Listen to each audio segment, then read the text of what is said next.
Dr. Sella, can you hear me? Dr. Sella? I think you're disconnected. Even though we connection on this end. Dr. Sella? Disconnected. And Yes, we have Professor Hadi on the line. Do you have Dr. Sella? We got disconnected. Okay. In that case, Mahdi, are you there? yes, I can hear you vaguely. Vaguely. Okay. Well, I can hear you very clearly. And Okay, good. would you like to begin right now? Dr. Mahdi Abdul Hadi, who is the chairman of the leading think tank among the Palestinians, the Palestinian Academic Society for the Study of International Affairs, known as PASIA, a long-time analyst and observer of Middle Eastern issues. So, Dr. Mahdi, please go right ahead. I think the starting point is the conflict itself. The conflict is a question of the conflict over land, identity, history, belonging, possession, and it has been recorded for the last 100 years as a conflict between Arabs and Jews, or Palestinian and Israelis nowadays.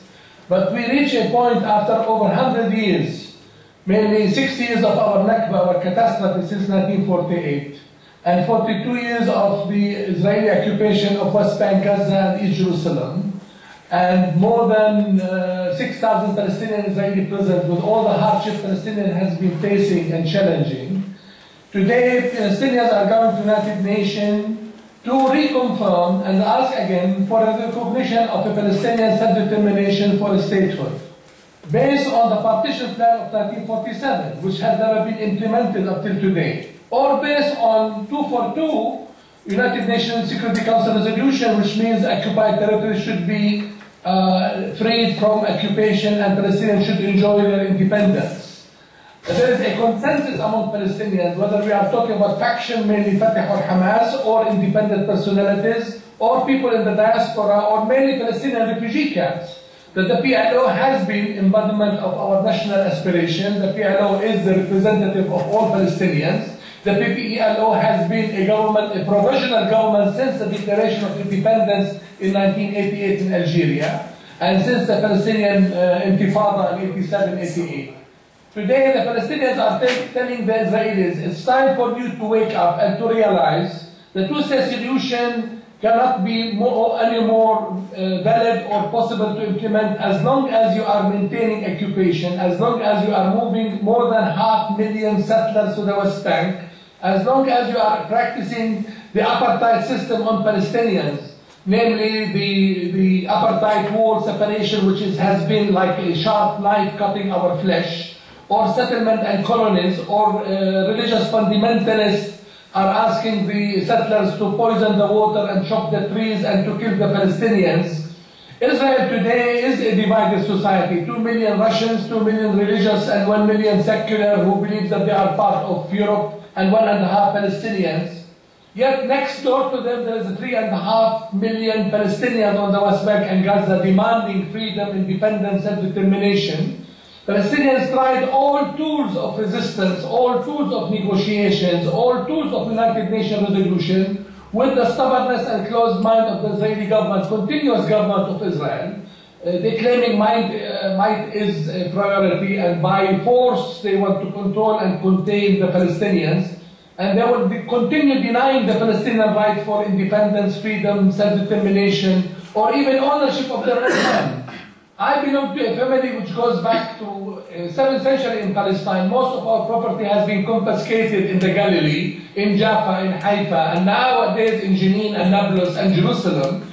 That's why Palestinians, after all this hardship and suffering, knocking on the door of the United Nations, telling the world, it's time for you to wake up, exactly like the Second Arab Awakening. We are moving from many chapters, many ideologies, to something new and different. Dignity, national pride, freedom, and independence and democracy. That's why there is and there has been a consensus among Palestinians. Why don't we practice and implement the partition plan, which gives Israel a Jewish state and the Palestinian an Arab state, and Jerusalem should be an open free city, corpus separatum, special status for Jerusalem to decide its future after 10 years of practicing the relationship between Palestinians and Israelis in an open free city, which is becoming a border city and the religious city and the central geographical economical city. If I want to summarize again our problem with the Israelis, that they are not aware at all that Zionism cannot continue to be a colonization movement. Zionism has never been a national liberation movement for the Jewish people to establish a Jewish state. Zionism has been and could continue to be a colonization movement, uprooting tree, poisoning the water, killing the Palestinians. We as the Palestinians moving from many chapters, like from pan-Arabism between the two wars, World War I and World War II, and then we moved to socialist leftists under colonial regimes, under the military regimes in the Arab world. Then we moved to political Islam, and now with the killing of Bin Laden, we are post-Bin Laden era, post-Islamophobia, and moving to the Second Arab Awakening, exactly what happened in Tunis, what happened in Egypt, what is happening now in Yemen and Libya.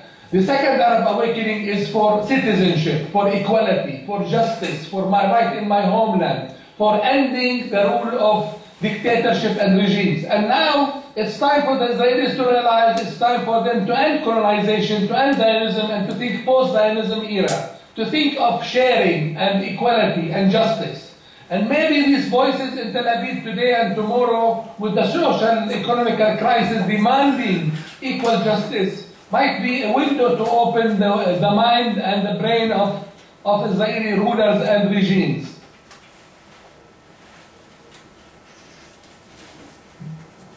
Michael? Okay. Thank you very much, Mahdi. You've completed your initial statement, I think. We may have some questions for you, but I would like to see if we've got Professor Sella back on the line. And what's the answer to that? I got him, but I need to reconnect. Okay. How long will that take? Maybe 5 minutes. Okay. In that case, yes, Mahdi? Go ahead. Okay. What I would like to do while we're waiting to get Professor Sella back online is to ask people in our audience if they have any particular comments or questions for you. And I'd like to perhaps start off, if I may, with the first one. Can you hear me clearly, though, first of all? Yes, I do. Yes, I do. Very good. Well, we convened this meeting because we understand from what we've been hearing and reading that there is an incipient collision about to occur at the United Nations if the PLO, if the Palestinian leadership goes forth with this proposal to the UN General Assembly. And we were interested in getting your views and also Israeli views about what the likely consequences of this may be. And if I can throw one particular question out, since we understand that the United States is firmly opposed to this Palestinian initiative at the United Nations and will use its veto in the Security Council to make it impossible for the General Assembly actually to authorize a full-fledged Palestinian state, is this really a smart thing for the Palestinian leadership to be doing at this time? Because it seems as if the consequences may be that the diplomatic process that the United States has sponsored for so many years will be severely damaged.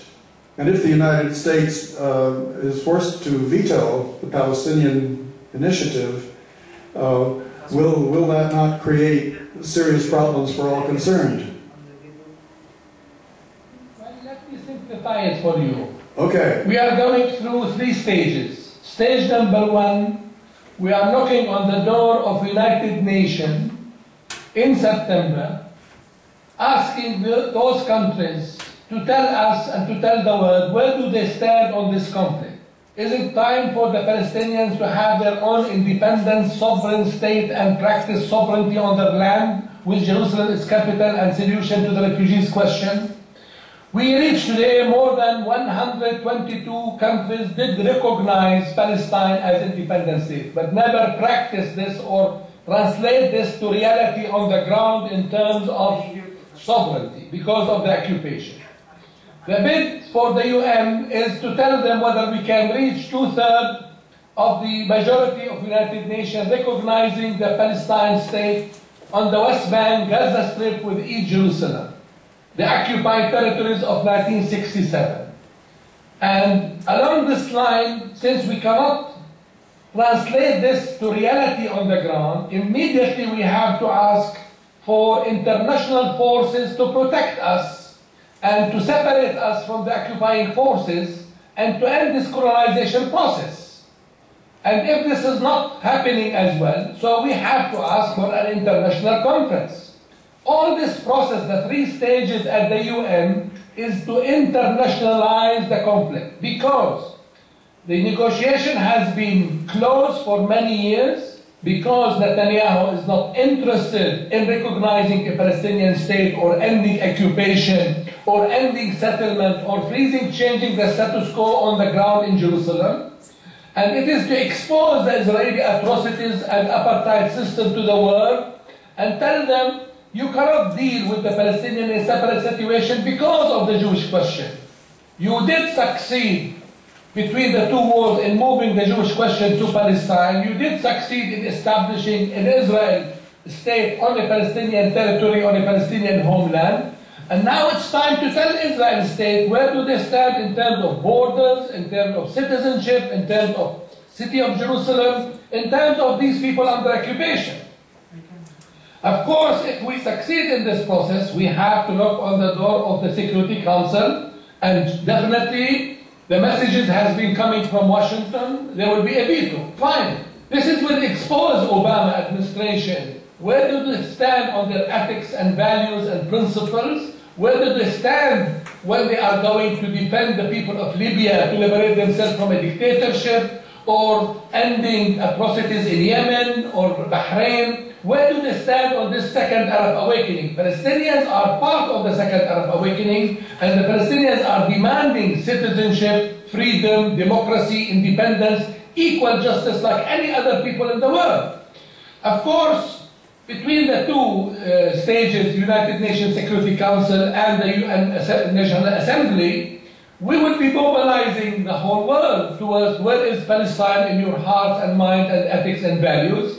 And where do you stand on Israeli atrocities and occupation, and especially the continuous killing of the Palestinians in Gaza, and the continuous closure of the holy city of Jerusalem, and the continuous atrocities facing every Palestinian wherever he is?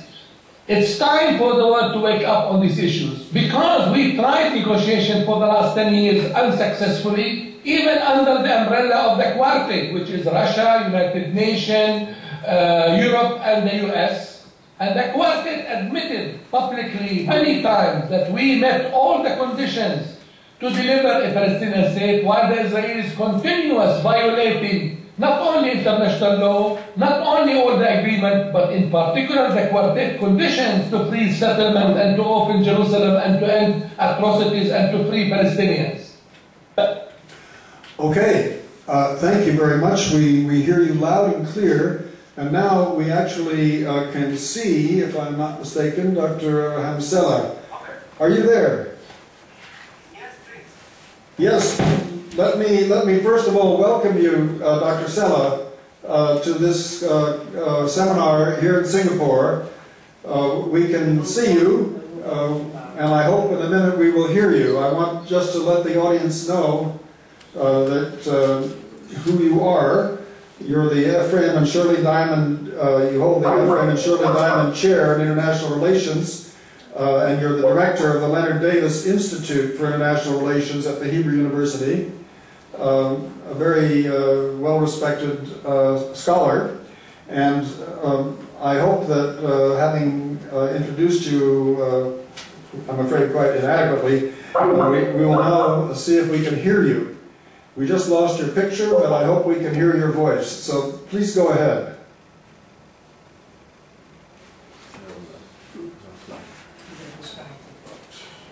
Can you reconnect?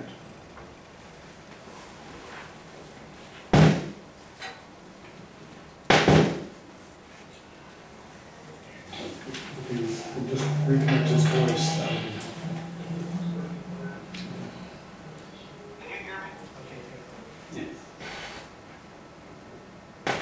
Yes, I think we can hear you now.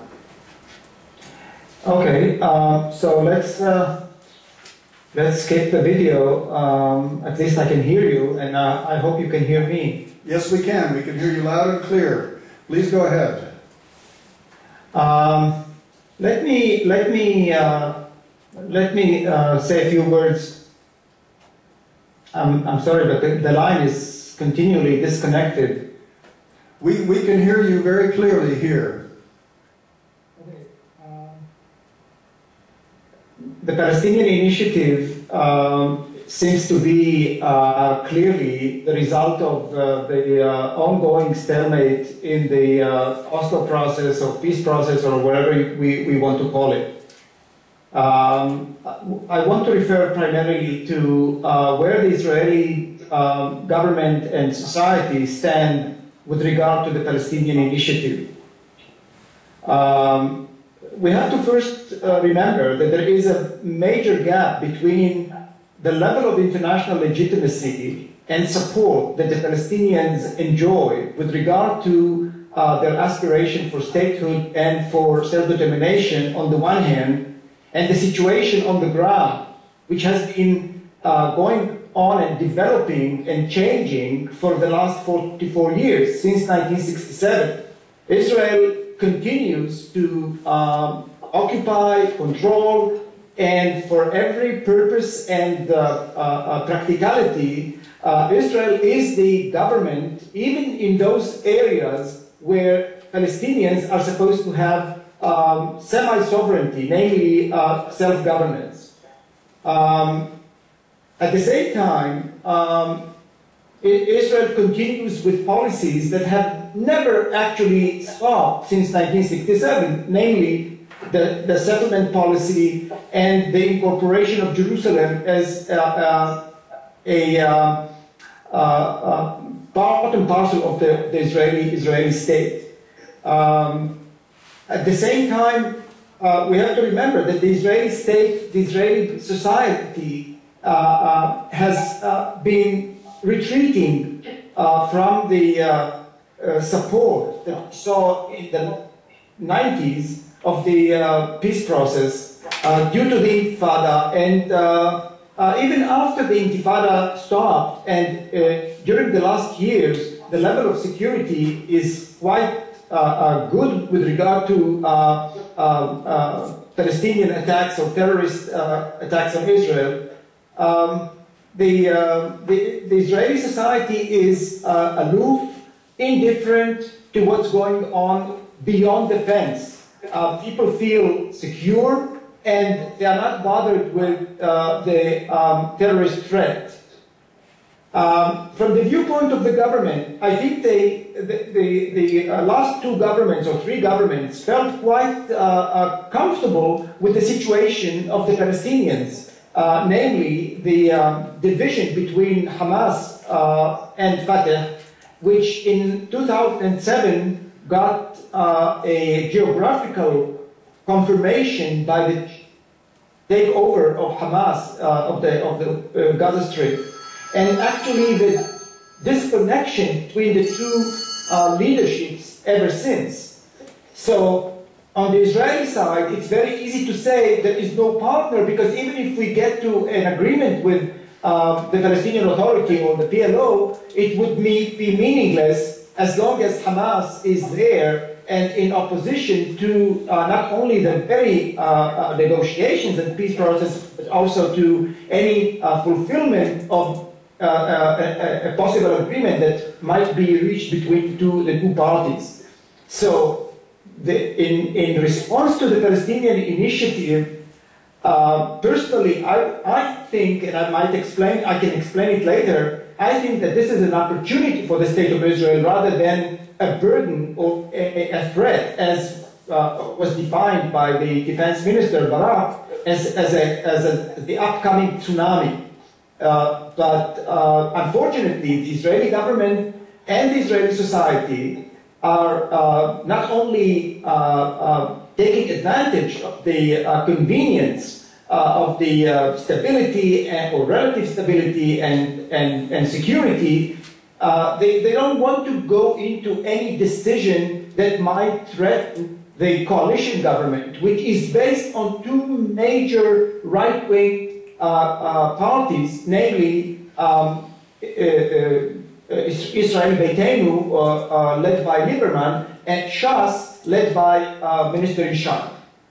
So this is the main obstacle that I see right now, and I think that to a large extent, the positions of the United States and some Western European countries who oppose the Palestinian initiative on the basis of unaccepted unilateralism, I think that it all derives from the Israeli position rather than from what they really want or what they are willing to support or to reject.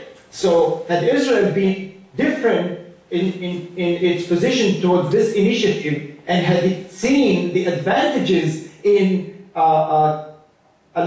supporting this initiative, even if with some conditions, I think that we could start a new stage in the peace process. Okay. Thank you very much, Professor Sella. Do you have other comments to make before we open up for a discussant? Sorry, I couldn't. Okay. All right. What I would like to do now, because we're still having a little bit of difficulty with the line, and we're going to have to collect, I'm told we're going to have to collect questions for each of the two speakers separately, and we'll do that shortly. But let me now turn to our discussant, who is Dr. Ahmed Saadi, who is visiting us on a short-term research fellowship here. Dr. Saadi teaches at the Ben Gurion University in the Negev, and he's working on a book about Israeli control strategies over Palestinians in the 1950s and 60s. He has a few comments, I think, to make, maybe in response to what we have heard from both Dr. Mahdi and Dr. Sella, but I'll give him the floor, and then after that, we will try to collect some questions and comments from our audience here in the conference room. Is it connected? Okay, thank you, Professor Hudson. What I would like to do is to put these two presentations in a framework, in a general framework, to say or to show what we are talking about.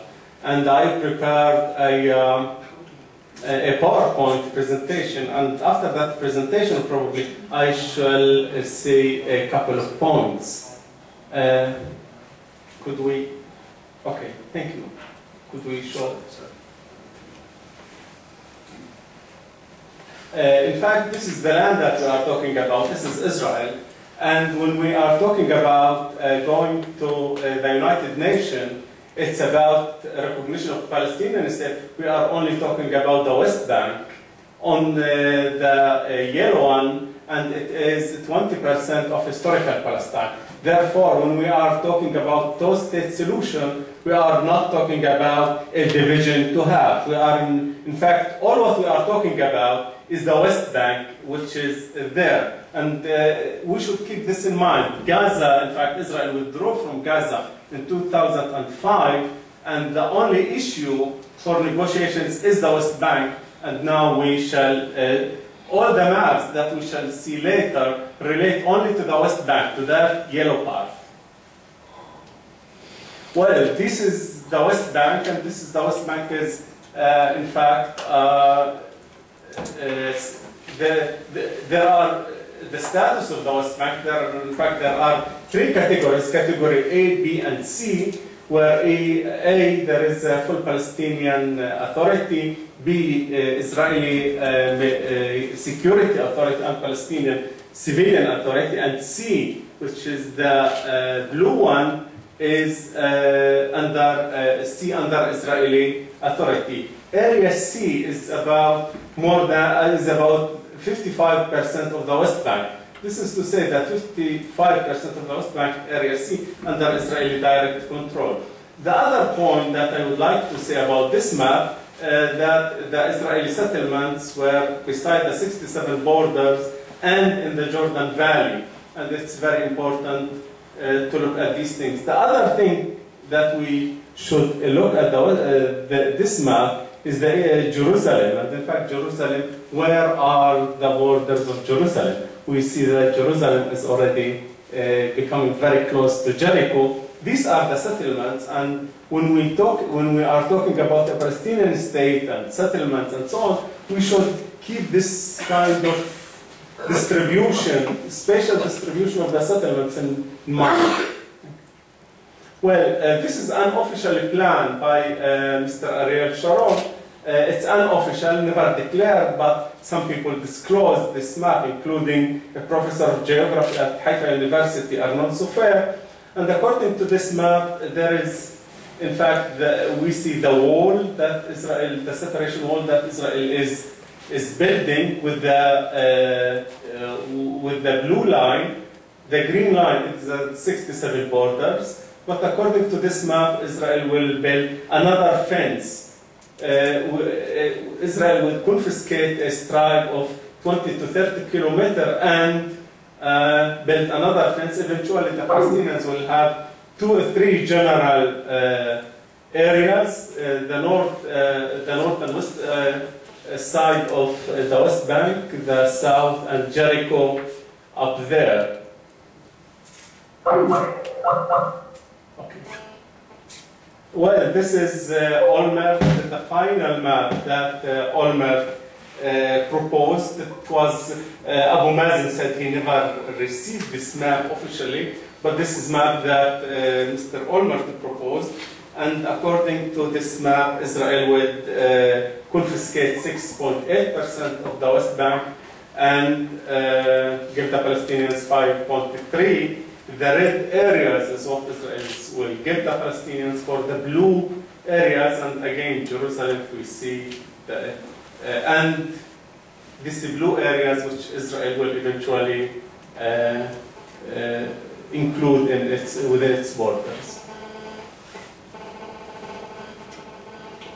Well, this is a statement, in fact, the negotiations, and now I should relate to the negotiations. In fact, the negotiations began in 1991. This means that we have been negotiating in 20 years. The negotiations have been going on in 20 years, and very little has been changed. And in fact, Mr. Shamir said that we will negotiate for 10 years. After this 10 years, we'll have 500,000 settlers in the West Bank, and then Israel or withdrawal from the West Bank will be eventually impossible. Later. And in fact, these are the figures. And if we look at the period of negotiations, in fact, in the West Bank, if we look at the West Bank, we began by more than 111,000 settlers, and we are now with 304,000. And in East Jerusalem, we almost reaching more than 190. Mr. Shamir said we will have 500,000 settlers by within a decade, and in fact, he was accurate. It took a bit more than a decade, and we have 500,000 settlers in the West Bank. And this is a big issue for the negotiations, of course. We have another one, the last one. Okay. Well, then these are the negotiations taking place for 20 years, and In fact, we saw that more than half of the West Bank is Area C. In Area C, there are problems of Palestinians to build. In fact, the Palestinians have difficulty in getting building permits in 42% of the West Bank, of all the West Bank. And therefore, we from time to time see the house demolition and so on. I think the whole issue reached the point where a decision should be made about the identity of Israel and the Palestinians. For the identity of Israel, Israel should decide whether it wants to be an apartheid state, de facto or de jure, or it wants to leave the West Bank. Both things can't go together. Either Israel has to decide if it is leaving the West Bank or staying there and establishing apartheid state. Of course, there is ideological background for this. Just to say that Israeli society is not is impartial to the development, as Professor Sela said, I don't think this is the case. Israeli society is going to the polls every less than 4 years. None of the Israeli government lasted 4 years, and Israel is frequently going to the polls. And one of the questions, or one of the crucial questions that they take into consideration when they go to polls is the future of the territories. There is no doubt that Israel is satisfied with the arrangements, with the dragging these negotiations endlessly, because it's convenient to Israel. Israel can, in fact, Israel is not seen in the international arena and by the international public opinion as an occupying state. There is the negotiations. The West, the United States and Western Europe are subsidizing the Israeli occupation by, in fact, giving support to the Palestinian economy, and therefore Israel is happy with the status quo. Why should Israel, in fact, accept any change? There is no reason to accept any change. The Palestinians will go to the United Nations, and I think after the United Nations, nothing will change. My question is, why do the Palestinians accept this continuity of endless negotiations with no results? This is the question that the Palestinians should ask. The other question, I think, and a crucial question, which in fact was given as by international lawyers to the PA, asking about the relations between the decision of the United Nations and the status of the PLO. In fact, the Palestinians struggle hard to get recognition of the PLO as the representative of all Palestinians. And if a Palestinian state is recognized, then what will be the status of the refugees, the status of the PLO, and can the Palestinian state represent all Palestinians or only the Palestinians who are citizens of that Palestinian state? And in that case, the whole effort of the Palestinians to raise the Palestinian issue as a whole issue will be undermined. In fact, this question has been raised. The Palestinian Authority, as far as I know, haven't given an answer to it yet. Thank you. Well, thank you very much. As a naive outsider, having heard all of these interesting comments, I guess I would have two comments or two questions. First of all, it appears that the subject of our seminar, which is what will happen at the UN in September, as the Palestinian authorities go for international recognition for essentially a two-state solution. That's an interesting question unto itself. But Dr. Saadi has raised the interesting point by showing us all of these interesting maps that maybe a two-state solution is actually not worth having from a Palestinian point of view, which makes one wonder, and maybe Dr. Mahdi can respond to this. Why would the Palestinians be going to the UN in search of a Pyrrhic victory, a two-state solution in which apparently the second state, the Palestinian state, would be only a shadow of what we usually think of as a state? But for Dr. Sella, the other question is, again from perhaps a naive point of view from an outsider, is if Israel is faced with the prospect of either being a Jewish state or a democratic state, why would it not see this move in New York, instead of opposing it? Why shouldn't they say, yeah, we should go along with this, and we'll get off the hook. We can have a Jewish state alongside a Palestinian state. At any rate, those are thoughts that occur to me. I would like, if we can handle this in terms of our connection, first of all, to ask Dr. Sella and then Dr. Mahdi to make any further comments on what has been said here already.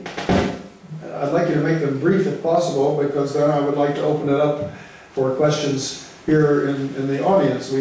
Our conference room is full of people that I think may want to direct questions to one or both of you. So, Dr. Sella, would you like to respond briefly to what you have heard from Dr. Mahdi, from Dr. Ahmed Saadi, and from me?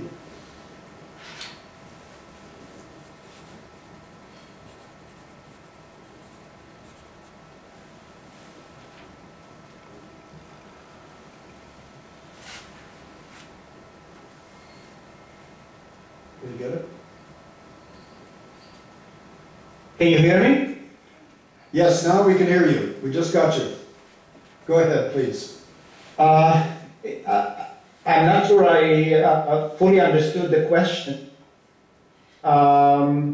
directed to me, but if I did, then of course, from the viewpoint of those who care about Israel as a democratic and Jewish state, the Palestinian initiative should be perceived as a step to separating the two states and securing Israel as a democratic state, at least with regard to division between Jews and Arabs in Israel. The point is that along the last 44 years, Israeli governments, whether from the labor or from the right, continued a policy of settlement with open eyes and awareness that this could threaten the Jewish nature of the State of Israel. And at this point of time, there is no government in Israel, and no such government is seen in the future that would be able to remove settlements at such a scope that would enable, practically speaking, the establishment of a Palestinian state with territorial contiguity. And I don't even mention Jerusalem, which is really such a symbolic matter that Israeli society would be horrified to even think of allowing another sovereign power to take over or to control, especially the Temple Mount or the Haram al-Sharif, as the Palestinians, the Arabs call. So this is one thing. The second thing is that even when we speak, we academics and others speak to the public and to the audiences that we meet and talk to, and tell them that the alternative is actually not a binational state with the Palestinians or a consociational arrangement with the Palestinians, but rather a bloodshed and civil war that would happen this way or another, just a matter of time, if no decision is being made to separate the two societies into two states. Despite all this, it seems that the mind is disconnected from the reason among many people, including among our politicians. Otherwise, you can't really explain the ongoing support of right-wing approaches and perceptions. Recently, a member of the Knesset from the most central party in the Knesset, Kadima, made a draft proposal for a bill to prefer Israel as a Jewish state over its democratic nature.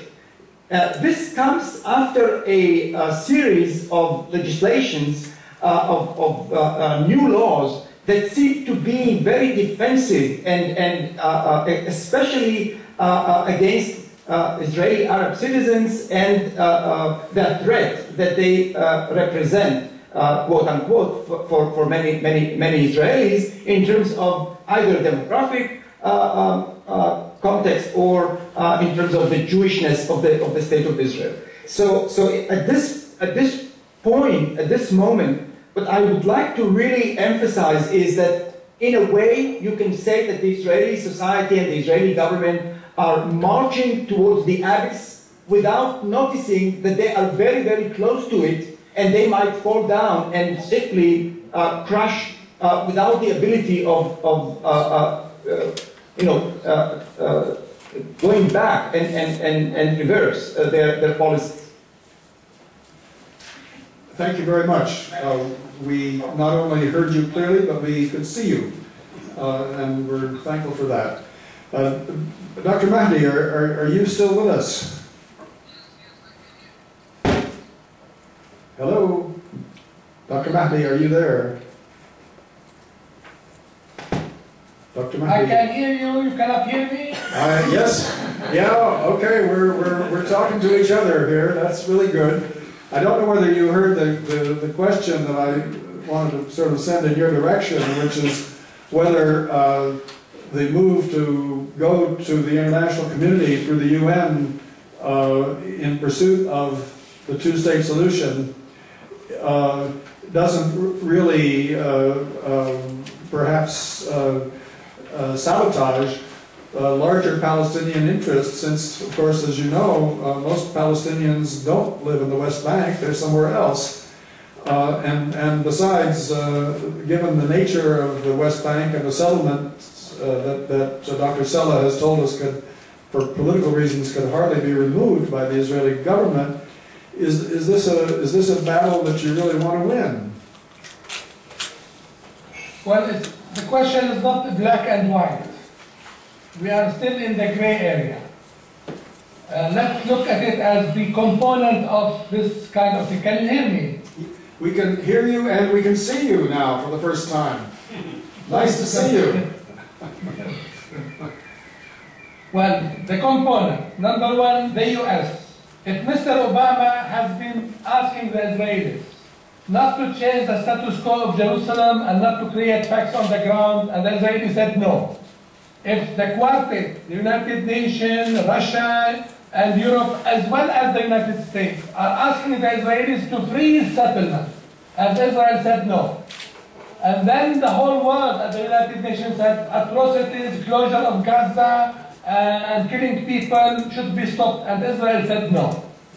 And for the last 20 years, we have been negotiating with all successive Israeli governments for the two-state solution, and they continue on colonizing the West Bank and closure of Gaza, as well as Israelization of the city of Jerusalem as exclusive Jewish city. What do you want us to do? We tried all tools of resistance, including suicide and homicide and explosion and becoming labeled as terrorists wherever we go.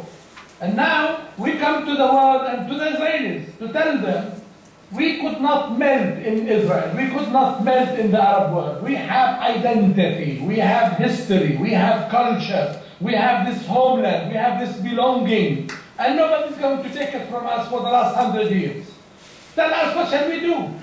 Either you end occupation and end settlers and open Jerusalem and share it, or else this bleeding and this conflict will continue. It will become endless conflict, from a chapter to a chapter, from a stage to a stage, from a generation to generation.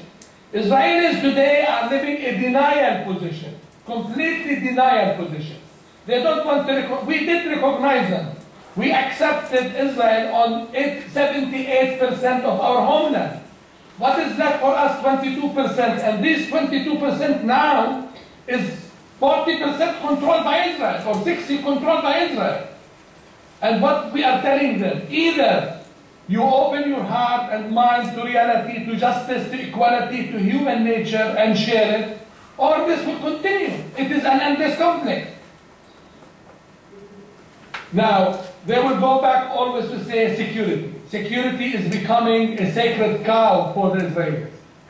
Anything can happen, and the first star of China will be accused of their security. Look what happened to us in Gaza. Look what is happening to us in Hebron, in Nablus, the roadblocks. The bleeding of the Palestinians is endless with Israeli atrocities. Tell us, what shall we do? Now we are knocking on the door of the United Nations telling them, listen guys, in 1947 you accepted two-state solution, partition plan, state of Palestine and Israel. We could not have it, Israel had it. And then in 1967 with the Six-Day War, you accepted, acknowledged ending occupation and the right of Palestinians to a state on the 22%. Today, there is no 22%. Today, there is no Palestinian land left for us to establish a state. If you don't recognize us as people, as land, as right, as self-determination, and we are not melting anywhere, it is becoming a de facto one-state solution with an apartheid system governing us, controlling us, with the army and the settlers, and they will continue exactly doing the same old things. They never stop. Look what happened in Calandia, look what happened in Nablus, look what is happening in Hebron. This is endless, endless atrocities. And they still think of reoccupying Gaza and crushing Hamas. Hamas is coming to them for the last 10 years and telling them very clearly, we will accept two-state solution, meaning indirectly accepting Israel. They said, no, this is not enough. Hamas said as well, we will go for a truce, meeting the condition of non-violence. They said this is not enough. Hamas said we will accept the PLO and the negotiation process. They said this is not enough. I don't know what is enough for them. Today, whether I like it or not, in spite of the partition and the division and the agony and the problems, we are united in going to United Nations and to tell the world, how can you translate your recognition to reality on the ground? Is it on paper? Is it slogan? Or it is sympathy? And then to the European. We are telling the European, for the last 20 years of negotiation and 42 years of occupation, you have been funding 5-star hotel of occupation. We are living behind the walls in slums. You are governing education, health, transportation, and education, and yet we are in the prison culture. We did not get out of the prison. For how long you will continue to pay for the prison culture? Where are you on this? So we are challenging everyone on his own ethics and principles and vision and the future. Because we are free people. We cannot accept humiliation and dehumanization and the continuous occupation. People were willing to sacrifice their life for the cause. People are still willing to sacrifice their life for the cause. It is not my flesh and my blood. It is my soul. It is my generation. It is the future. And yet, they are not awakening. Look what is happening in Tunis. This man, Bouazizi, when he burned himself, it was for his dignity. Look what is happening in the street of Egypt. No more Mubarak, no more atrocities, no more police state. It is dignity. And the Palestinians are carrying the flag of dignity, of citizenship, of equality, of justice. And we will continue. If we will be slapped on the face at the UN or at the Security Council, it is not the first time we have been slapped on the face. We have been shot and killed. And it's time to tell the world, where do you stand on this? Unfortunately, the Israelis, especially the academics, especially the professionals, especially those who know the story into details, are still afraid of getting out of this ghetto of the security complex. The security of Israel is me, is the people. When I accept it, when I acknowledge, when I deal with the Israelis. We knocked on their doors and telling them, for how long these 500,000 settlers on the West Bank? On what right they have it? And they will say, God gave it to us. So this is transformation of religion to a politics. Or this is politicizing religion. And this is a dead end when we go to religion in terms of God gave us this land and it is exclusive ours. And they have to poison our water, chop our tree, and kill our children in the street of Nablus. And this means it's an endless conflict. It's time for you, wherever you are, whoever you are, to tell the truth and not to be afraid of the Israeli atrocities of blackmailing. Okay. All right. Thank you for that comment. And now what I would like to do is open up the discussion for people in the audience here. And I'm going to follow the instructions of our technician, Ramel. You told me that we should direct a group of questions to one at a time, correct? And there's a microphone there. Is there a microphone there? Yes. Okay. It was. All right. I'm going to open the floor for brief comments. So raise your hand and I'll call on you. Yes, please. Sorry, my hand wasn't right. Oh, I'm sorry, no, I'm pointing right behind you. Yes, yes, sir. Yes. My name is Sebastian Lugengabo from the Department of Political Science, NUS. I would like to raise a question with Maj Abdul Hadi. In the midst of Israeli obstinacy that he has highlighted, and considering the unpredictable future, both possibly that will arise from the forthcoming UN meeting and the complex problems of identity, land, belonging, and heritage, how sustainable will this idea of a neutral Jerusalem be if we go for a two-state solution? How sustainable will a neutral Jerusalem controlled or managed by both states be if we look at the context in which it is arising? Thank you.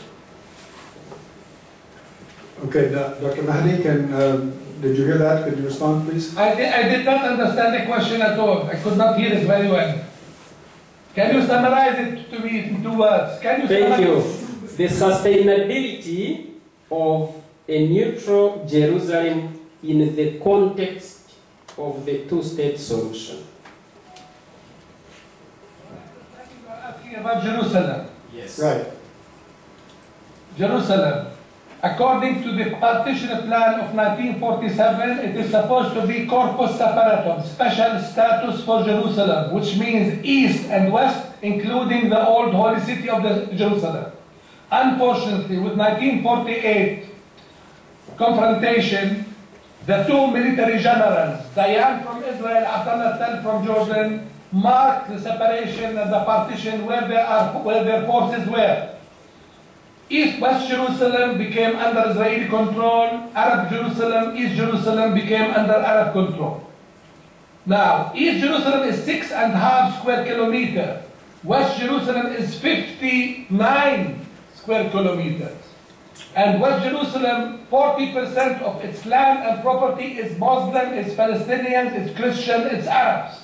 Yet they confiscated it, they control it, and they are expanding it. East Jerusalem was annexed, occupied, controlled by Israel in 1967. We were about 67,000 people. Today we are 250,000 Palestinians in Arab East occupied Jerusalem. They moved 13 settlements. They share it now by force. And they started taking property, especially in the old city. Now, in spite of the geography or history or military conflict, it is the core of the whole conflict because it combined religion, Muslim, Christian, Jews, and especially the holy places.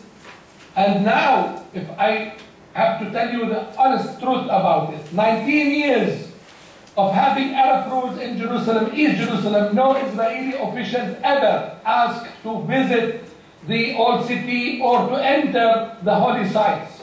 Immediately after 1967, They occupied it, they annexed it, they demolished 350 houses of the Maghreb Quarter, they expanded and they claim ownership, sovereignty, control over the Burak Wall, which they call it Wailing Wall, which they claim it's part of the temple.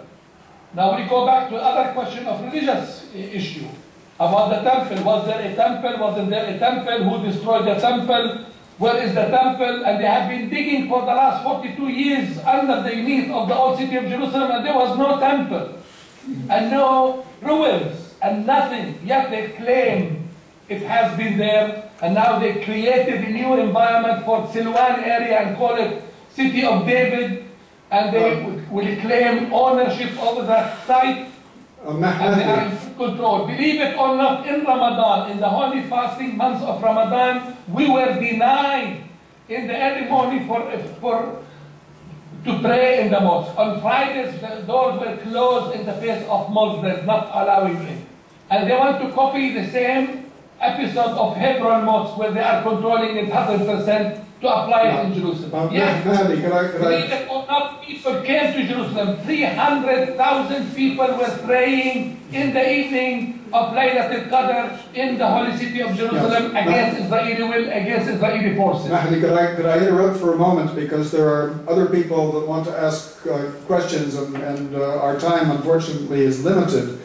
I think the question had to do with... He opened Jerusalem, so he opened everything. I can see that. I think the question had to do with the sustainability or some kind of a solution, some kind of a division. But I'd like to, just in the interest of giving others a chance to weigh in, open up the floor.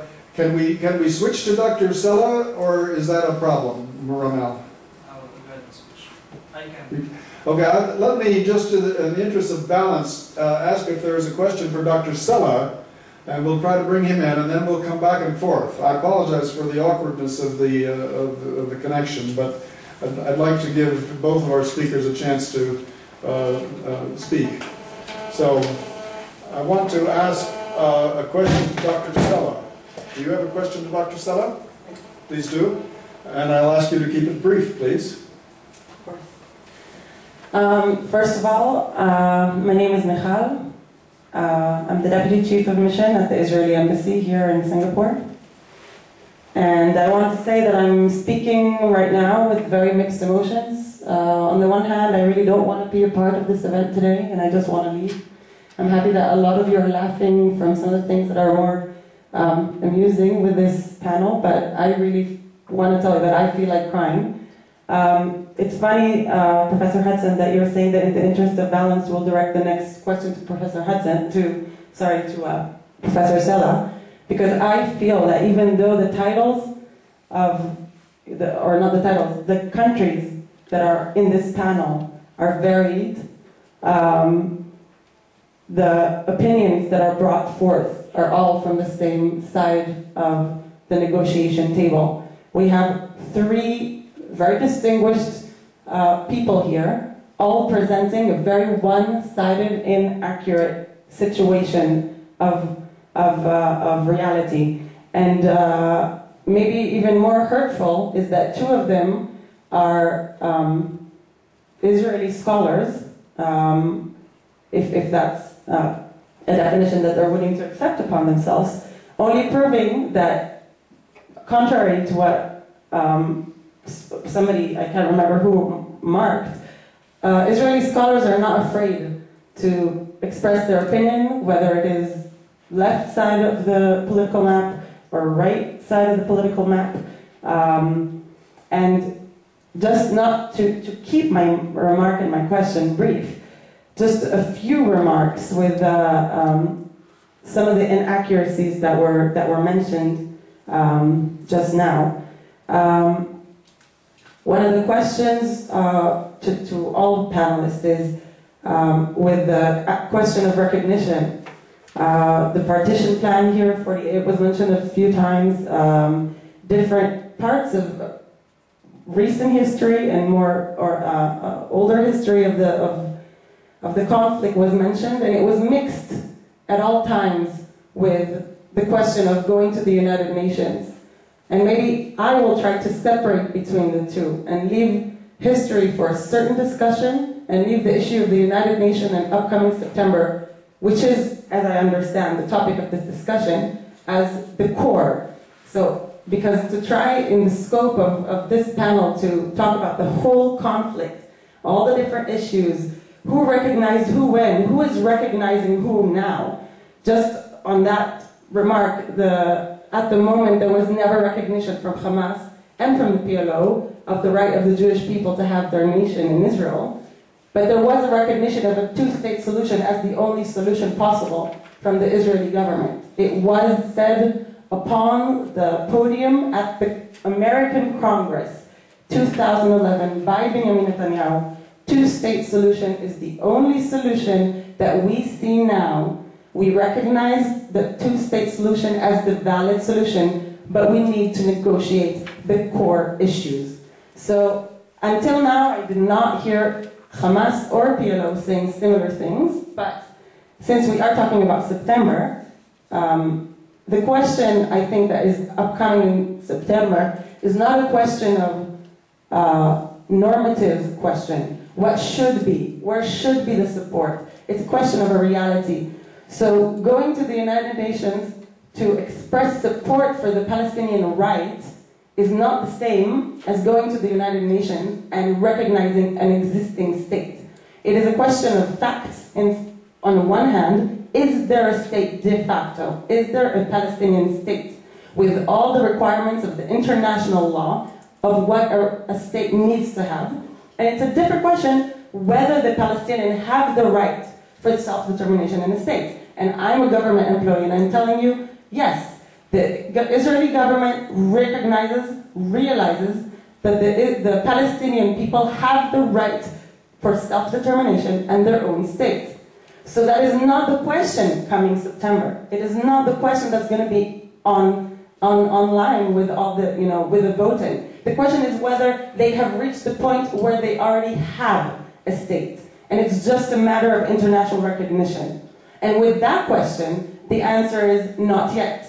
When there are thousands of missiles being launched from Hamas' side, from the Gaza Strip to Israel, and Hamas cannot control them and say, it's not us, but it's from our land, it means that they do not have the actual control over the people in the land. And this is a part of international law. So there is a question of reality, and not the question of a normative question whether there is support. There is international support for the Palestinian self-determination right, and there is an Israeli support. And I have to dispute Professor Sella, and maybe this will be the ending of my remark, with the question of why you feel that there is a aloofness or indifference or even a situation that's comfortable from Israeli government side, when I'm telling you for the past 7 years I've worked for the Ministry of Foreign Affairs and for the Ministry of Justice, and there has been nothing but attempts from different committees and restlessness to try and promote, from Tzipi Livni's time at the Ministry of Foreign Affairs, going to Palestinians, talking to the PLO, trying to bring them back to the negotiation table. When Benjamin Netanyahu was elected, there were 9 months of freezing of settlements. In those 9 months, never the Palestinian side expressed wish to go back to the negotiation table. So maybe my question is, where do you take your stance of the Israeli society, government, having an indifference or comfortable with the situation? Okay, thank you very much. I think that was directed to Professor Sella, and maybe our other speaker from an Israeli university, Dr. Ahmed Saadi, might have a comment as well. But Dr. Sella, if you heard that comment from the representative of the Israeli embassy here, do you have a response, please? It was quite a long comment, and actually I understood almost none or nothing of it because of the voice quality. And if you could simply summarize for me the main question I'll try to do my best to answer. But at this moment, I have no clue what was going on there, what was the argument, the questions. Sorry. Well, I can hardly summarize, I think, what she said, but certainly the thrust of her comment was to object to the statements and interpretations that you and Dr. Ahmed Saadi and I think Dr. Mahdi as well made, and I would ask if you'd like to just repeat the question at the very end of your comment, and maybe we can. The connection's not very good, so we may not have actually heard. Okay, so only the last part of the question was, why and how do you support your statement that the Israeli government is comfortable or indifferent about the situation? Okay, did you get that? No. I don't understand what's the essence of the issue. I really can't relate to it. I'm sorry. Maybe I'll explain what I mean by that. Can you hear me? Okay, but please keep it brief because I want to get to other questions. You need a microphone. Trying to follow, but I can't. You can't hear. Is it that you can't hear or that you don't follow what you're hearing? Where's the microphone? The sound quality, I can't understand. Why don't you come What's up here? Is it? I don't know. Yeah. Can you hear this better? Sorry, Professor Sela? Can you hear this better? Can you hear me? Maybe you can speak from here. Professor Sela, can you hear me? Can you hear me if I speak now? Slowly? Yes? Okay. My question is, you have mentioned in your previous remarks that you feel that the Israeli government and the Israeli people are indifferent or are comfortable with the conflict as it is and the situation as it is, and hinting that there is no interest on the Israeli side to reconvene over negotiations over the core issues, even though Prime Minister Benjamin Netanyahu has specifically declared that he wishes to go back to the negotiation table to discuss the issue of two-state solution. So where do you bring this notion that there is an indifference or lack of will to change reality from the Israeli side? Okay. Does that make sense? Thank you. Okay. Thanks. Let me say this. I don't care about what Israel has done and what Israel has offered in terms of generosity or willingness to stop, for example, the settlements for 9 months. That the Palestinians didn't move, it's true, and it's their fault. But let's not go back to the past and engage in all kinds of recriminations about who did what, who did wrong, and who didn't do enough. Right now, I'm relating to the existing Palestinian initiative to go to the United Nations and to ask for recognition of the Palestinian state within the borders of 1967. Now, none of the Israeli politicians ever bothered to look into this initiative and its positive aspects. For example, from the viewpoint of Israel, this would be the first time that the PLO would actually declare that whatever exists beyond the borders of 1967 is none of their concern. This is a historical point of a turning point that not many Israelis even think about because they don't understand what is the situation. That's one thing. The second thing is that Israel does not have to accept the Palestinian declaration of the state within 67 borders, but it can be a point of departure for renewed negotiations, because as we all know, the status quo is not going to lead to anything but, at some point, a major bloodshed between the two parties, because it's not an option to continue, on the one hand, with settlements and with a policy of occupation and annexation, practically speaking, and at the same time speak about willingness to open negotiations without conditions.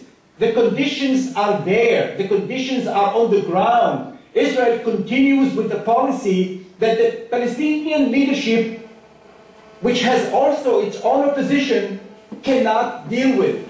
And we have to confront it and to face it with clean hands, with good intentions, not by finding all kinds of tricks to make the Palestinians unable to respond, including, for example, the newly emerged Israeli demand that the Palestinians should accept the Jewishness of the Israeli state, something that had never been brought up before, nor to neither to the Egyptians nor to the Jordanians during the negotiations on peace. But nowadays, because Israel wants to so much secure its Jewishness within the 67 borders and to block the Israeli Arab citizens' aspirations for collective rights as Palestinian Arabs, the idea is to get the support and legitimacy from the Palestinian Authority or the PLO to the Jewishness of the State of Israel, as if this is going to help Israel if and when the demographic balance is going to change further to the advantage of Arabs in Israel. So in many ways, Israel is taking the wrong policy. That's something that has to be addressed not from the viewpoint of ideologies, but from the viewpoint of practicalities. The status quo leads to, or the continuation of the status quo leads to a new intifada, a new major violence between the two parties. And if this is what the Israeli society wants, bless it. But I don't think that that's what people want. The only thing here that can make a difference is that Israel would be under more pressure to accept the idea of Palestinian statehood, because the Palestinians have no power to pressure Israel. This can only come from the international community. This is where the Palestinian cards in the last decade, and that's where they exist, and they're justifiably so trying to take advantage of these cards. Okay, thank you very much for that comment. I'll ask Dr. Ahmed very briefly if you have a comment, since the previous remark was addressed partly to you also. Yes, well, the negotiations began in 1991. They didn't begin today, and the negotiations have been taking place over 20 years, and we heard from the Israeli government one excuse after the other. If you remember, during the Bush administration, there was an Israeli condition that Arafat is the obstacle for peace. If Arafat is removed, then peace will be achieved, and then two-state solutions are in the reach of hand. Then Arafat died in mysterious conditions, I don't know why and what, but all of us are human beings and will die. But then there came the textbooks, Palestinian textbooks supposedly teach Palestinians for terror and violence and anti-Semitism. As if what people experience in everyday life is not enough. People have to read. As if the books are different from what they experience in daily life. Now we are come to the Jewishness of the state. And the Professor Sela said that what the Israelis want, or what the Israelis think, what is the final status. And I will tell you that there is a very brief statement in Jabotinsky's Iron Wall article, which summarizes what Israeli leaders who are inherited from Jabotinsky what they want. And I read from an article written in 1923, and I'm sure Professor Saral are aware of it. And it says, only when not a single breach is visible in the iron wall, only when the two extreme groups lose their sway and influence transfer to moderate groups, only then would these moderate groups come to us with a proposal of mutual concessions. And only then will moderate offer suggestions and compromise on practical issues like a guarantee against expulsion or equality and national autonomy. This was at the heart of Menachem Begin's approach to the West Bank and his proposal for an autonomy in the West Bank. This was at the heart of Shamir's statement, which I presented here. Let's negotiate for 10 years, we continue to build settlements, and eventually there will be nothing to negotiate about, and this is at the heart of the current policy of Prime Minister Benjamin Netanyahu. We can continue to negotiate until we reach an irreversible situation, and then we control the Palestinians. What to do with them is to confine them to Bentostans, to appoint chiefs upon them, to govern them, and we appoint these chiefs, make competition between these chiefs, control them like natives in Bentostan, and we shall see what happens then. This is when Benjamin Netanyahu spoke about state, he never spoke about state. He spoke about state minus, and state minus means Israel control of the borders, the settlements, the airspace, and the water resources. This is not a state.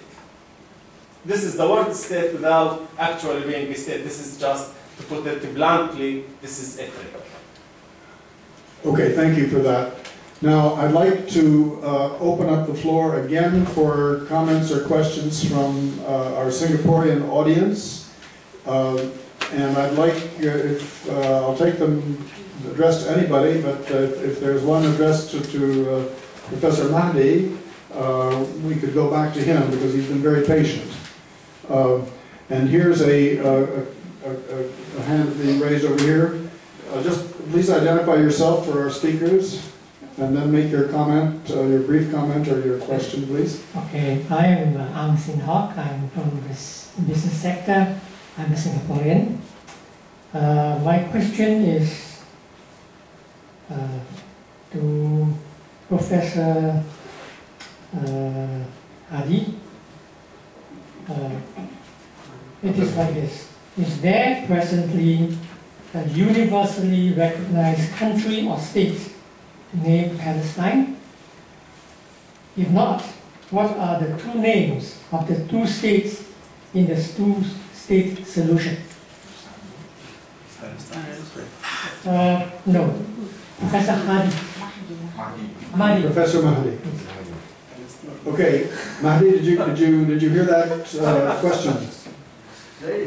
I have the two-state solution, but I didn't know exactly what he wants to know about it.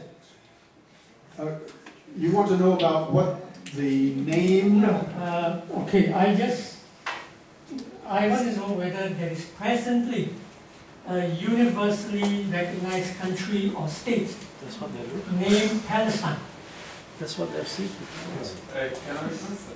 Okay. Did you have a comment on that? Because Ahmed has a... Can he hear? We can't hear him. We were not hearing him. Go ahead, sir. I think Mahdi wants to answer. He's speaking, but we don't hear him. Go ahead. Can you repeat the question? All right, we'll try this one more time. Please. Okay, I will repeat the question in full. Is there presently a universally recognized country or state named Palestine? If not, what are the two names of the two states in the two-state solution? Professor Hudson, why don't you repeat Yeah, the question? Michael, why don't you repeat the question? All right. He wants to know if there has ever been a state called Palestine And if there were to be a two-state solution, what would the names of the two states be? Now, to simplify it again, it is historic Palestine. It has been colonized and put under British mandate and later on occupied, divided. We reached to a station where the whole world agreed on a partition plan of 1947. The partition plan of 1947 spoke about an Arab state and Israel. President Truman himself, when he did recognize Israel in 1948, he crossed the word Jewish state and wrote Israel. So there is an Israel as a state, expanded from the territory of the partition plan to 1949, expanded, annexed more territory, and later on, in 1967, occupied all Palestine. Now,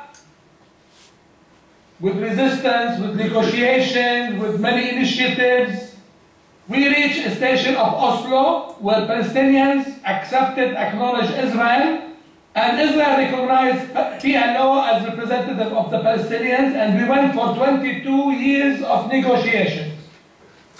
The consensus of the world, two-state solution, meaning West Bank, East Jerusalem, Gaza is the future Palestinian state.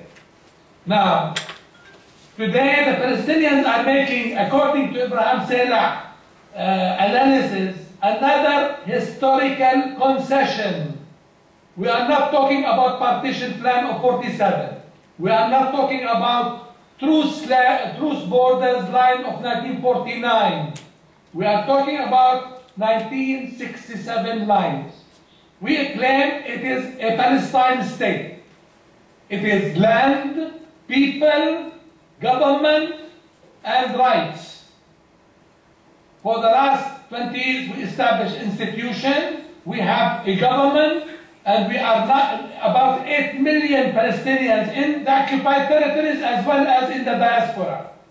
And we have a provisional government, which is the PLO, the embodiment of our national aspiration, our sole representative. The PLO will not be affected because it is the provisional government. Its recognition has been there by the whole world. At the UN, Israel will continue their denial, their stubbornness, and they continue settlement and colonization, asking for an endless conflict.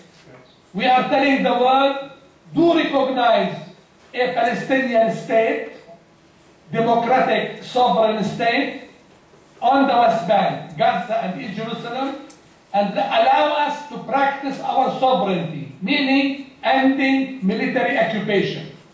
The tool is to bring international forces. Even NATO, we have no problem in having NATO to separate us from the Israelis. Along this process, we need an international conference because negotiation was dead end, because Netanyahu will deliver nothing in the negotiation. We need another international conference where the world will recognize again a Palestinian sovereign independent state on the borders of 1967. Okay. The name will be State of Palestine. Okay. All right. Okay. Thanks for that historical background on the nomenclature. Ahmed wants to make a brief comment, and then we'll... Yes. All the world applaud the establishment of Southern Sudan. The people had voted, they wanted a state, and then they had a state, Southern Sudan, and everybody is happy about it. Why can't we do the same, very simple, in the West Bank? The West Bank is only 20% of historical Palestine. The people can make a vote, and then everybody should accept the results of these votes. Why this solution, which was acceptable to Sudan, is not acceptable in the case of Israel-Palestine? Okay, Mr. Talib. Yes. I'm a Singaporean Arab. Is it on? First of all, can you hear the questioner? Yeah. I am a Singaporean Arab. My name is Mr. Salih. Yeah. My question is very brief and simple. On record, there is a United Nations Resolution 242, which was vetoed by America, and Israel was saved. Are we going to open up Resolution 242 now in September, or is it going to be modified, or is there a pledge from America that they will not use their veto again? Please enlighten me. Okay, is that for Dr. Mahdi? Yes, please. Oslo, even before Oslo, has been built on 242 of 1967. 242 of 1967 is talking about ending military occupation for the occupied territories, including East Jerusalem. And the process to recognize a Palestinian state definitely is by ending military occupation to the West Bank, Gaza, and East Jerusalem. 242 has been always there, part of all the initiative, all the emissaries, all the conferences since 1967. Okay, thank you very much. Are there other hands to be raised here? Yes, please. Yeah. Okay, here comes a question, and could you tell us to whom you are addressing your question, please? Oh, hi, I'm Eunice from Ministry of Foreign Affairs, Singapore. I'm a Singaporean. I'm addressing this question to both professors, actually. Whoever feels that he wishes to speak can speak. Okay. Can you hear Mahdi? Can you hear Dr. Sella? Can you hear me? You have to speak louder. Okay. Speak directly to the microphone. Okay. Can you hear me now? Oh, maybe I can speak. Yeah, he's saying yes. Okay. Hang on. We're just going to try to put her in a better position so you can hear her more clearly. Okay. I don't know if it makes any difference. Okay, I'll try using this mic. If you can't hear me, just let me know. Okay, I was wondering about the rest of the Arab states' interest in pushing for this resolution to recognize Palestine at the UNGA, because, I see this personally, it's my personal point of view, as a largely Arab initiative. And also, Professor Mahdi, I noticed that you link this move to recognize Palestine to the Arab Spring, and I don't know that there's such a. I see the connection as pretty tenuous, actually, not that strong. You can't hear you, sorry. Okay, I don't see such a strong connection to the Arab Spring, so perhaps you could elaborate more on that point. Okay, thank you.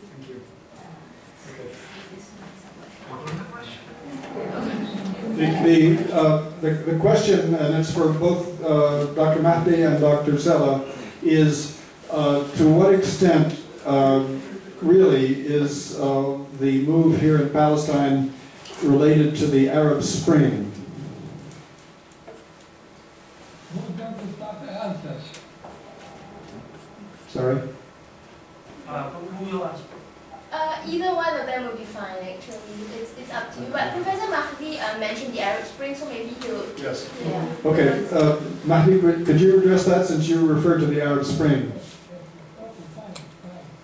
Okay, we need to get his voice up. Spring, which is, I call it Arab Awakening. Yes. It is not spring. Thank you. It is a second Arab Awakening. Because Palestine has been the core of the Arab question from day one. Yes. Now, the first awakening was between the years of 1914 to 1917 with the Arab Revolution, ending 400 years of Ottoman rules. Arab elites co-opted with Sykes-Picot, with Balfour, and worked with the West and established Arab regimes, Syria, Lebanon, Iraq, Egypt, later on Jordan. Palestine was put under British mandate. We continue to be the core of the Arab cause during the first Arab awakening. And people remember famous names like Nour Said, Kalukji, Riyad al-Sulh of Lebanon, Nahas Pasha of Egypt, and they established the Arab League. And the Arab League was the core of it, Palestine, and the question of Jerusalem. Now, with 1947 partition plan, with the war of 48, all these regimes collapsed, and we moved to the second stage, which is military rulers. President Nasser of Egypt 52, in 56 in Iraq, 58 in Yemen, and we witnessed the military rulers with moving little bit from pan-Arabism and Palestine to the left, which meaning socialist, communist with the Soviet Union. And they did recognize the partition plan in Bandung 1955 or 56 Bandung Conference. All these military rulers did recognize the partition plan, meaning did recognize Israel. Nevertheless, with 1967, all these military rulers could not deliver Palestine, ending occupation. And with the fall of the Berlin Wall and the end of the Soviet Union, we moved to political Islam, the third chapter of the ideology where Palestine continued to be the center of it. In political Islam, we witnessed the Khomeini rise, the Iranian Revolution, and the Islamic movement. Yet, this has been shaken by the 11th of September. This week, we are witnessing 10 years of 11th of September, which means the end of Islamophobia, the end of Bin Laden era. The second Arab awakening started in Tunis, moved in Egypt, reflected in Yemen, Libya, which means moving from all these ideologies, from pan-Arabism to leftist to political Islam to something new, something different, something related to the human being, something called dignity, national pride, my freedom, my share in the country. I will not allow this dictatorship to suck my blood anymore to police state. Palestine has been, again, a center of it. The slogans, the messages in Tunis, in Cairo, in Yemen, has been to end occupation, to free the Palestinians. So we are part of this awakening and we are center for it and we are very much affected by it. Our young generation moved to the street of Ramallah and Nablus demanding the end of the separation and the call for reconciliation between Fatah and Hamas. The reconciliation has been made on papers, not on reality yet. And the youth of our society are not happy with the system governing them, like European funding our prison, like Americans talking about ending settlement and could not deliver, like the Israelis talking about country negotiation without conditions. And we are in this labor pain, equally with every Arab country. We are not separate from what is happening in Yemen. People are sitting and watching on daily basis what is happening in every Arab capital, in every Arab street, and they are part of it because it is history, it is culture, it is identity, it is belonging, it's Arabs. And we are proud of being part of this awakening, and we hope it will affect the Israelis to wake up and to realize they continue to live, not to continue to live in a ghetto mentality with the ghetto of fear, combining them and isolating them. If the Israeli will open up, they will realize nobody is against the state of Israel. On the contrary, they want open borders, they want economy, they want development. And the Arab Initiative has been there since 2002, and the Israeli could not embrace it up till this moment.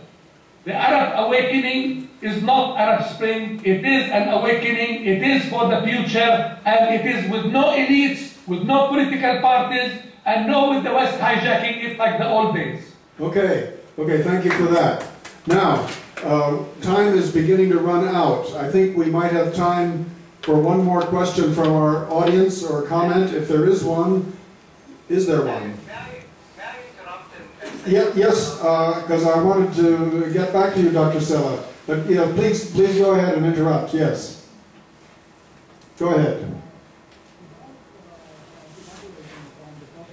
Aspects of the upheaval in the Arab states, especially the protest and the ability of civil society to say its words.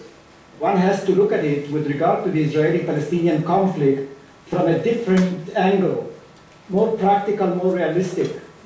Governments in the Arab world are going to be much less stable and much less capable of making decisions which collide head-on with cultural and traditional positions that are especially rooted in society. And Dr. Mahdi mentioned the Muslim tide or Islamic tide, and what we have seen in the last few months is that in the absence of a centralized and effective effective government, it's the society, and more than society itself, it's the Islamic movements that have a very, very strong voice in shaping the future of these societies. That's one thing. You can see something very similar in Israel too, recently, with the protest that has emerged in the context of social and economic issues that make the government very weak and incapable of moving towards a decisive policy making with regard to the Palestinian issue, as long as problems at home that are not only social and economic, but also questions about who we are, what is our identity, what do we want from ourselves, where do we want to be in the future, what kind of state and society we want to be. All these issues must be connected and added to all the other problems that I mentioned, and I don't think that in this sense, whether this is a spring or winter in the Arab world, that this is going to be helpful if we are concerned with the question, how do we move forward in bringing Israelis and Palestinians to accept or to agree on something that can be practically implemented? Okay, thank you. Dr. Ahmed, sorry, stand this way. Dr. Ahmed wants to make a little comment, and then we'll come back to you, Mahdi.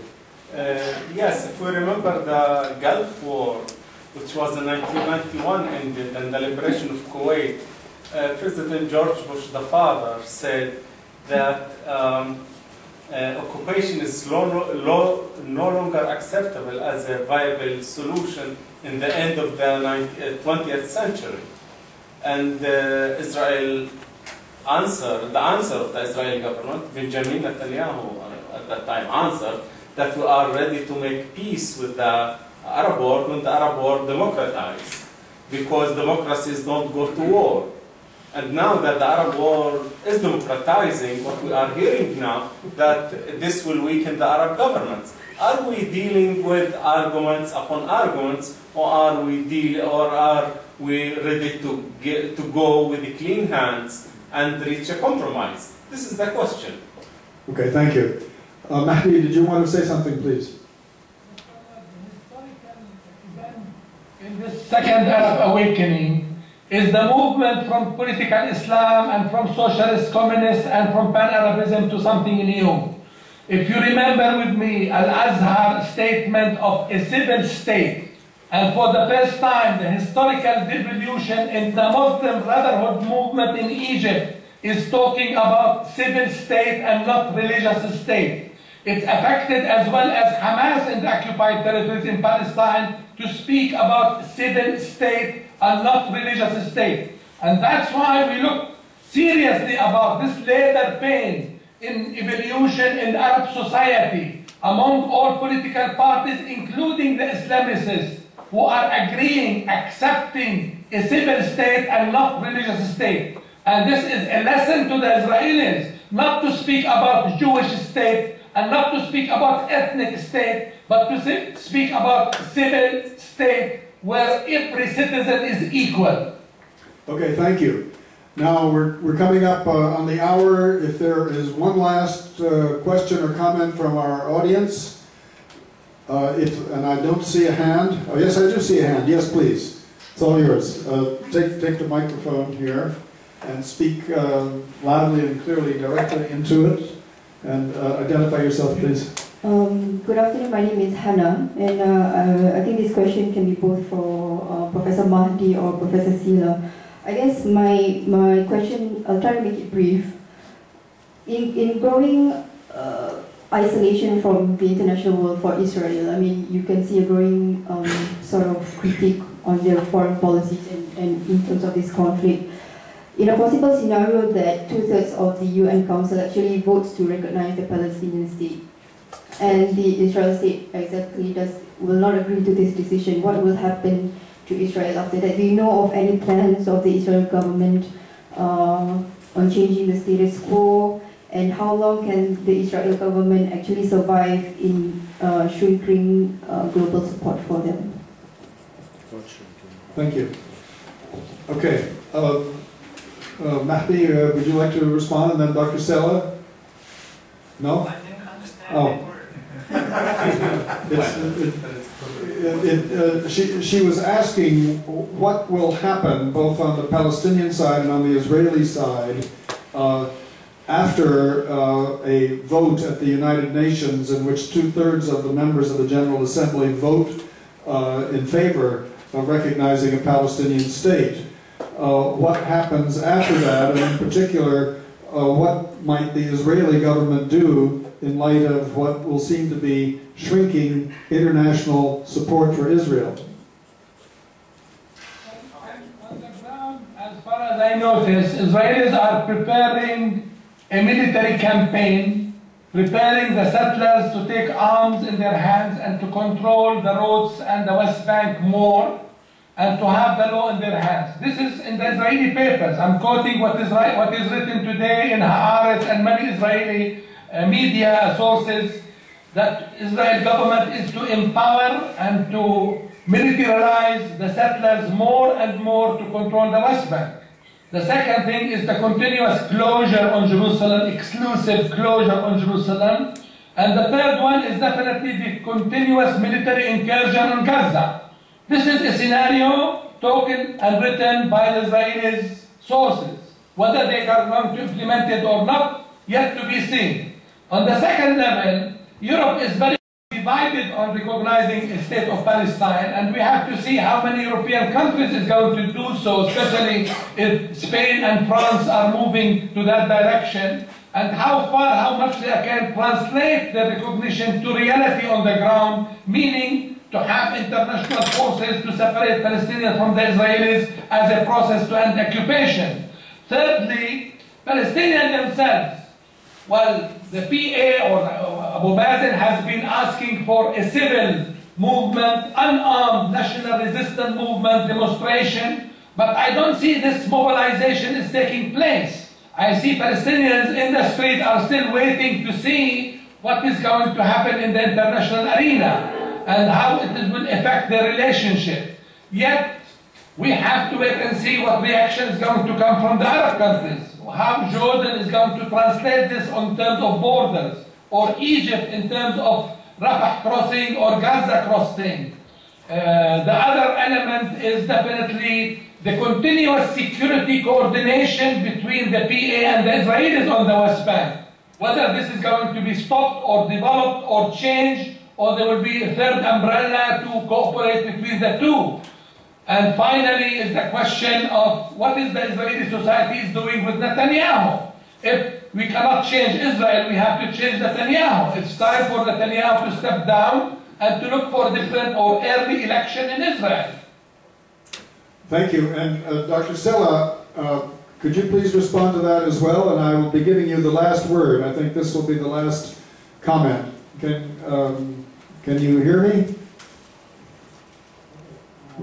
We're trying to bring your picture back up here. Support the Palestinian initiative or not, the results might be quite grave. If there will be a satisfactory decision of the General Assembly according to the Palestinian expectations, and I would say that the Palestinian authorities' expectations, there will be,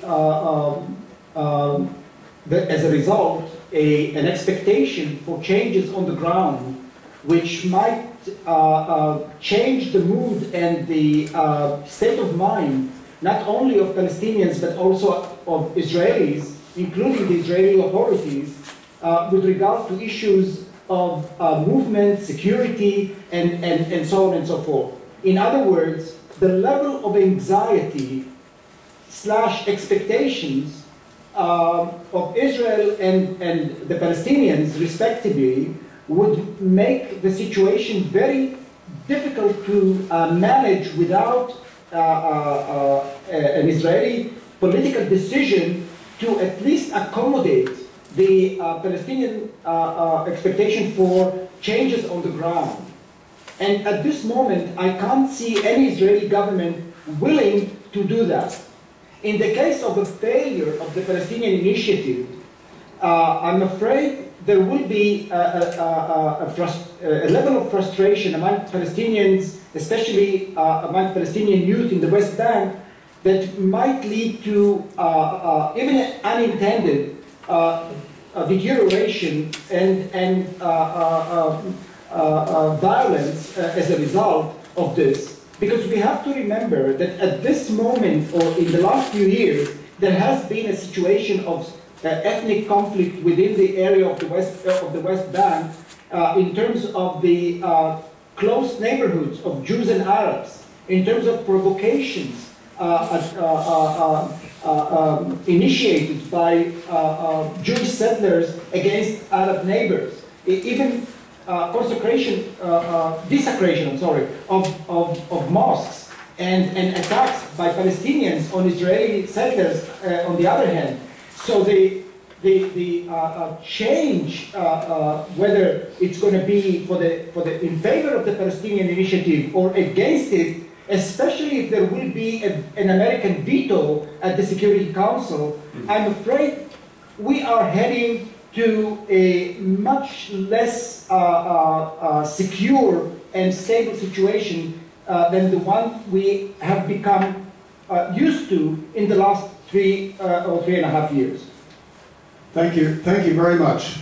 And I'd like to conclude the session now, first of all, by extending from all of us here in Singapore our great thanks to you, Dr. Sela, and to you, Dr. Mahdi Abdulhadi, and to Dr. Ahmed Saadi here with us at the Middle East Institute. It's been, I think, an extremely enlightening, spirited, and to me, totally fascinating exchange of views.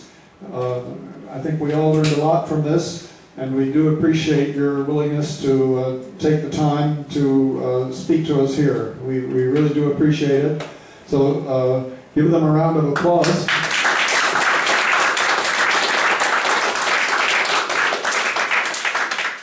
And thank you very much. And good day. Bye. Hello. Thank you, sir. Bye. Thank you. Sir, thank you.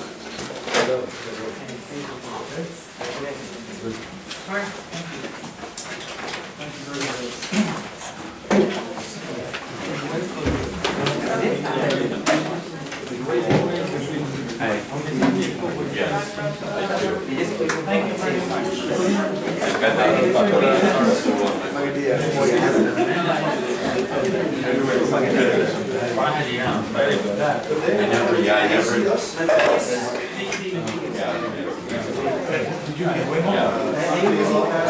Yes.